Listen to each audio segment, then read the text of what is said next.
if categories dissolve, especially fundamental ones, the culture is dissolving because the culture is a structure of category. Mm-hmm. That's what it is.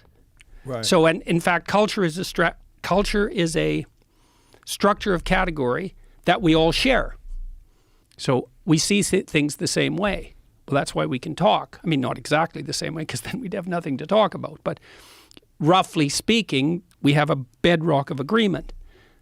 That's the Bible, by the way. So I just walked through the Museum of the Bible in Washington. That was very cool. It's a very cool museum. So the structure, that's what the Bible Yeah, it's what provides. I figured out. I just figured this out this week. So it was a cool thing to walk through because it's chronological. They have one floor which is the history of the Bible. Mm. But it's not exactly that. It's really what it is the history of the book. Now, in many ways, the first book was the Bible. I mean, literally, because at one point there was only one book. Like, as far as our Western culture is concerned, there was one book. And for a while, literally, there was only one book. And that book was the Bible. And then before it was the Bible, it was it was scrolls and it was writings on papyrus. But we were starting to aggregate written text together. And it went through all sorts of technological transformations. And then it became books that everybody could buy, the book everybody could buy. And the first one of those was the Bible.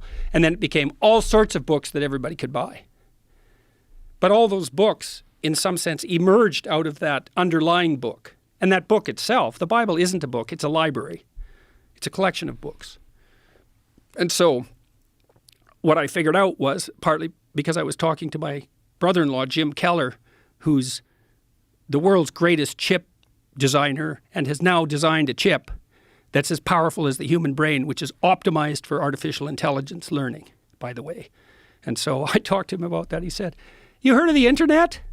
I said, "Yeah, Jim, I've heard of the internet." He said, "This is way more revolutionary than that."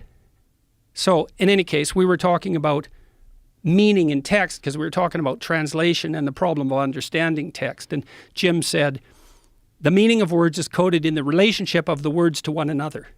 And the postmodernists make that case, that all meaning is derived from the relationship between words.